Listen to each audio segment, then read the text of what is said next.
दोस्तों आप में से काफ़ी सारे बच्चे ऐसे हैं जो 6 से 8 घंटे की पढ़ाई करते हैं। कुछ तो ऐसे हैं जो 10-10 घंटे तक पढ़ते रहते हैं। फिर भी उनके अंदर वो कॉन्फिडेंस नहीं आ पाता कि सर मैं अपना प्रिलिमिनरी एग्जामिनेशन क्वालिफाई कर लूंगा या फिर मैं मेंस को क्वालिफाई कर लूंगा। सो दोस्तों प्रॉब्लम जो है वो आपकी मेहनत में नहीं है, आपकी स्ट्रेटेजी में है। और आज का वीडियो दोस्तों उसी रिगार्डिंग में है कि आप किस किस तरह से मिस्टेक्स करते हैं और उन मिस्टेक्स को आप किस तरह से अवॉइड कर सकते हैं। सो दोस्तों this is Rahul Meena, welcome you all in the official YouTube channel of अड्डा 24/7। आज का वीडियो दोस्तों अपने उन फ्रेंड्स तक भी शेयर करेगा जो किसी और एग्जाम की प्रिपरेशन कर रहे हैं। हो सकता है कि उनके भी काम ये चीज़ आए, और अपने फीडबैक जरूर शेयर कीजिएगा। फिर भी अगर कोई भी क्वेरी बचती है तो वो कमेंट बॉक्स में आप उन्हें भी पूछिएगा। तो शुरुआत करते हैं बिना किसी देरी के।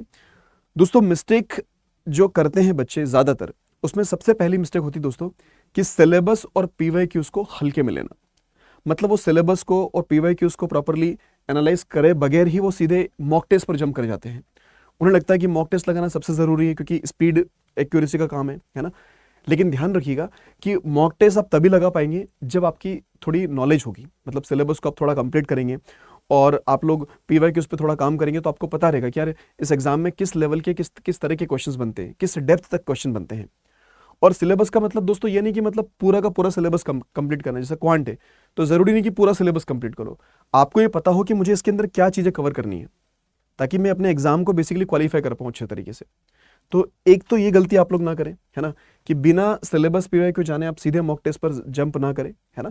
ठीक है, अदरवाइज आप लोग की परफॉर्मेंस मतलब बेकार होगी और आपको मतलब सीधी सी बात है दोस्तों कि आप लोग जो है उतना कॉन्फिडेंट फील नहीं कर पाओगे क्योंकि अच्छा स्कोर नहीं बनेगा तो डीमोटिवेट हो जाओगे बेसिकली।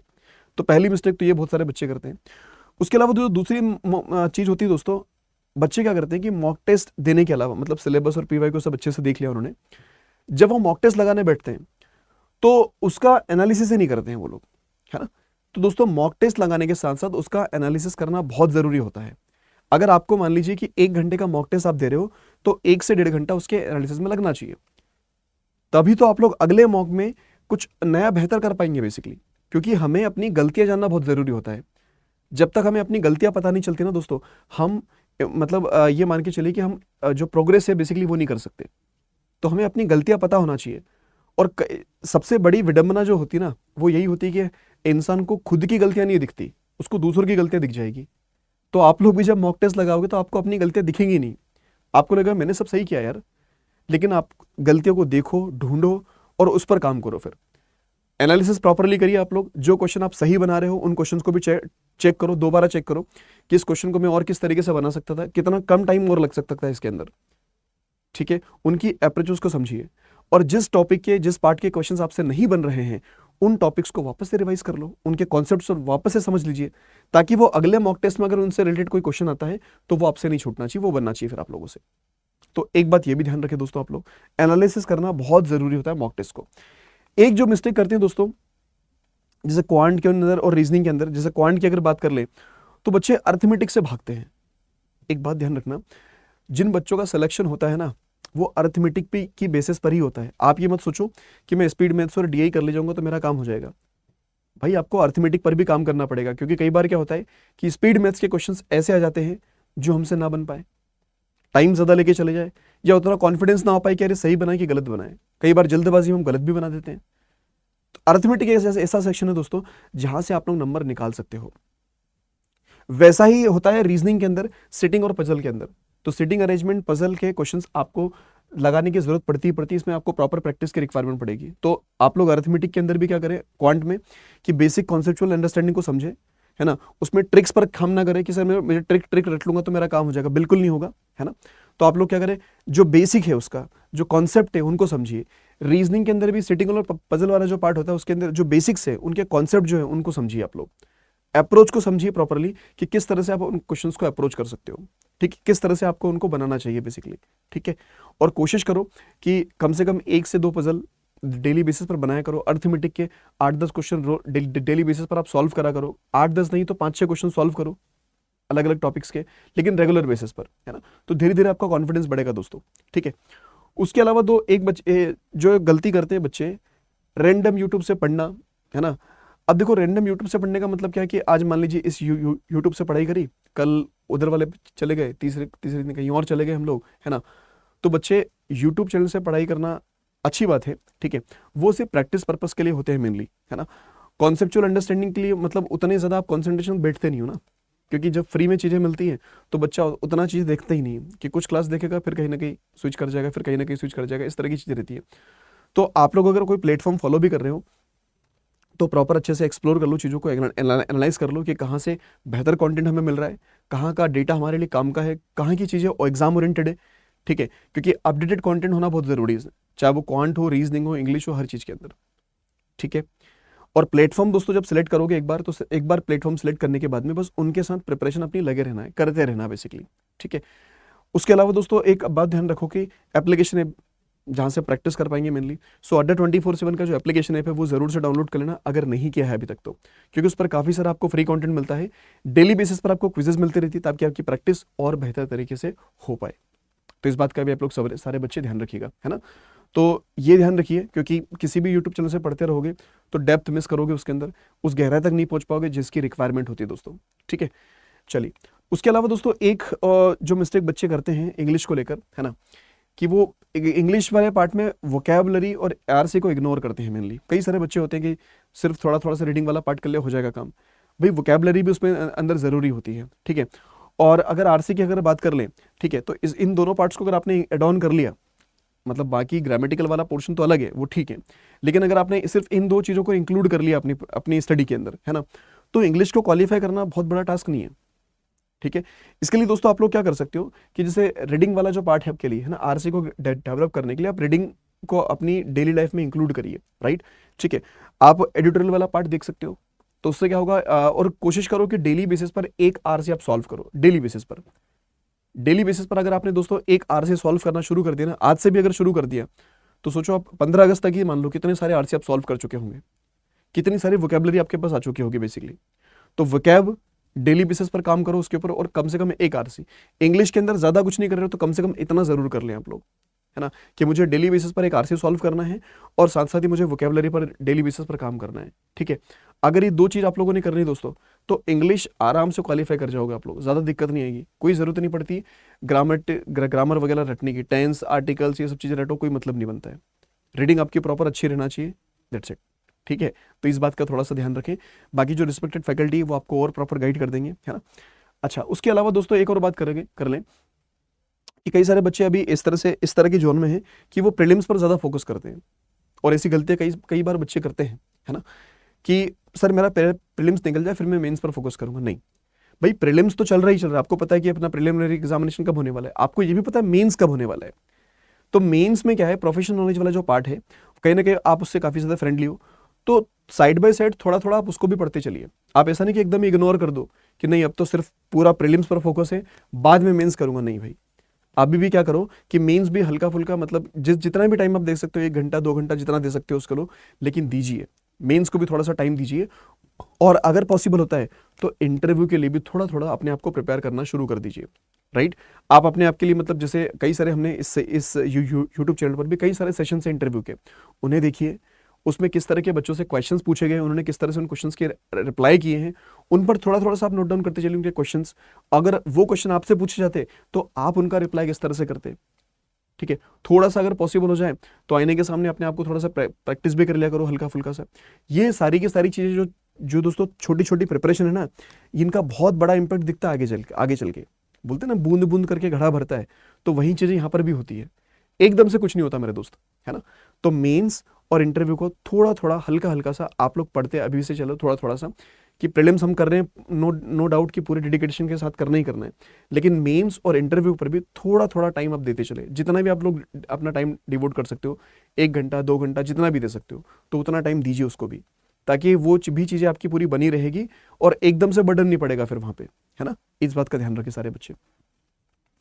उसके अलावा दोस्तों अगर बात करें तो टाइम टेबल नहीं बनाना, और एक चीज होती है कंसिस्टेंसी की कमी, राइट, कि मतलब विदाउट टाइम टेबल बना के पढ़ाई कर रहे हैं। देखो, टाइम टेबल बनाना जरूरी होता है हर एक स्टूडेंट को। आपने देखा होगा स्कूल टाइम के अंदर भी टाइम टेबल बनता था कि कब कौन सी क्लास लगने वाली है, कब क्या है, कब क्या नहीं है ना, एक पूरा शेड्यूल होता था बेसिकली। दोस्तों टाइम टेबल काफ़ी सारे बच्चे वर्किंग भी है, काफ़ी सारे लोग हैं जो काम भी करते हैं और फिर अपनी पढ़ाई भी मैनेज करते हैं। तो आप लोग अपनी सहूलियत के हिसाब से एक रियलिस्टिक टाइम टेबल बनाइए, है ना। कि रियलिस्टिक टाइम टेबल मतलब क्या होता है कि भाई ऐसा टाइम टेबल जिसको आप वाकई में फॉलो कर पाए। ऐसा नहीं कि कुछ तो भी बना लिया हम लोगों ने, सर ने बोला था बना लो तो बना लिया हम लोगों ने, ऐसा नहीं। एक रियलिस्टिक टाइम टेबल बनाइए जिसको आप वाकई में फॉलो कर पाएंगे, है ना। और फॉलो करना, और देखो यार ऐसा भी नहीं होता है कि मतलब सर जो हमने बना लिया टाइम टेबल तो एकदम वो रिजिड की तरह उसी को करना ही है। भाई देखो चीज़ें बहुत सारी मतलब होती रहती है, उतार चढ़ाव आते रहते हैं अपने पास में, तो फ्लेक्सिबल भी रहते हैं अपन लोग। ठीक है, चलो इस बार ये टाइम टेबल फॉलो हो गया, कुछ टाइम बाद थोड़ा सा चेंज कर दिया उसके अंदर, फिर थोड़ा सा मॉडिफाई कर दिया हम लोगों ने उसको। ठीक है, तो वो चीज़ें चलती रहती है, लेकिन एक टाइम टेबल बनाना ज़रूरी है ना।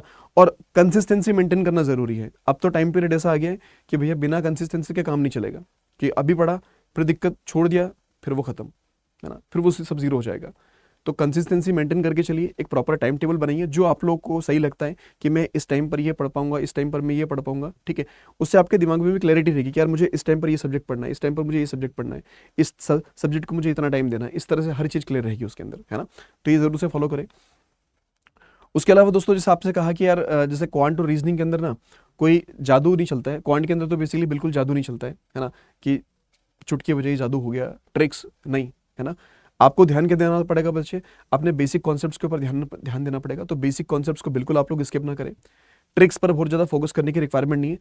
कॉन्सेप्चुअल अंडरस्टैंडिंग पर काम करें आप लोग, अपने कॉन्सेप्ट स्ट्रांग रखिए। कॉन्सेप्ट्स अगर स्ट्रांग रहेंगे, ठीक है, बोलते ना कई बार कि कॉन्सेप्ट इज पावर।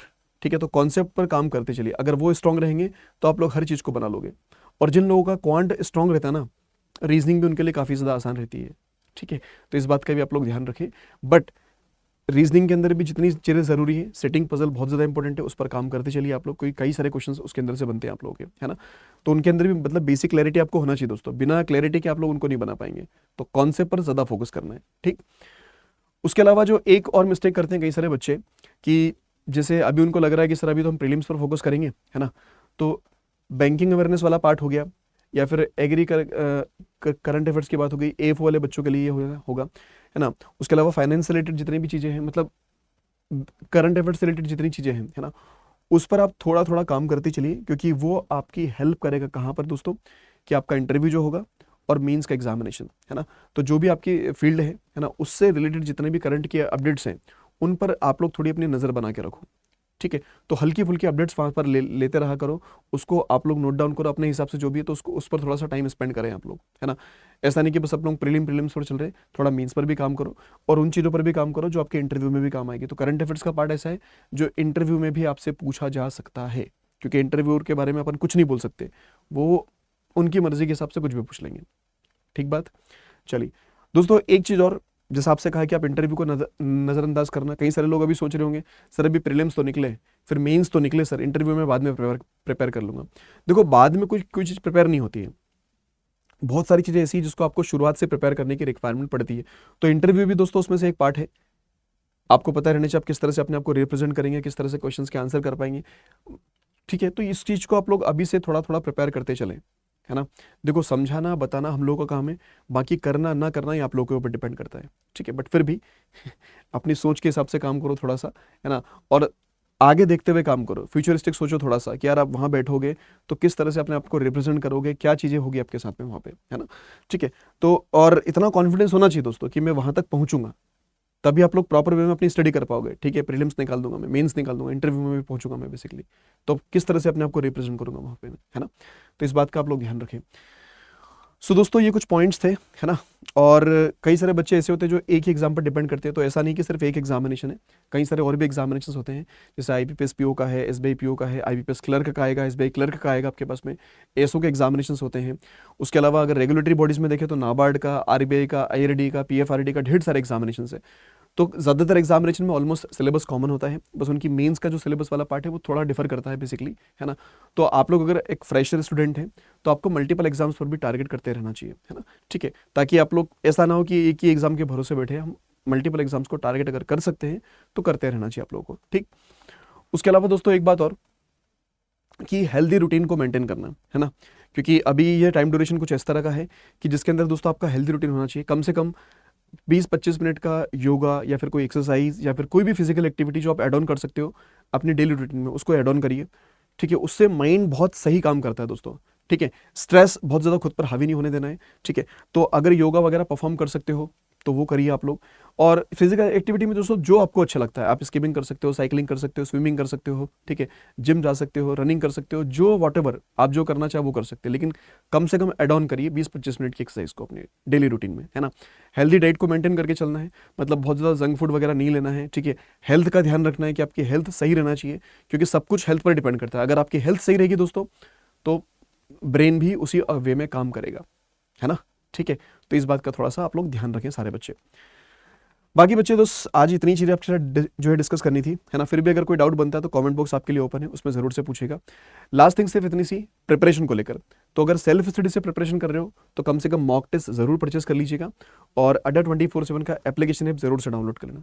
और अगर आप हमारे पेड कोर्सेज के साथ प्रिपरेशन करना चाहते हो तो दोस्तों आप सभी के लिए अभी फिलहाल में चल रहा है अड्डा 24/7 पर एग्जाम का महासीजन, जिसमें हमारे जितने भी प्रोडक्ट है ना, अगर मल्टीपल एग्जाम्स को टारगेट करना है तो स्पेशली है आपका लिए बैंक महापेक प्लस। इस बैंक महापेक प्लस में एनरोल कर सकते हैं आप लोग इस रेफरल कोड के साथ में, जो कि Y710 है दोस्तों। तो आपको 80% का डिस्काउंट मिलेगा और ट्रिपल वैलिडिटी मिल जाएगी, है ना। इसके अलावा अगर आप हमारे एसओ के किसी बैच में एनरोल करना चाहते हैं तो उसमें भी कर सकते हैं। इन एसओ के बैचेस में एनरोल करने के लिए भी आपको सेम ही रेफरल कोड यूज करना है Y710 to get maximum discount. अब कैसे एनरोल करना है एक बार जरा दोस्तों वो हम लोग देख लेते हैं, है ना। Just a minute.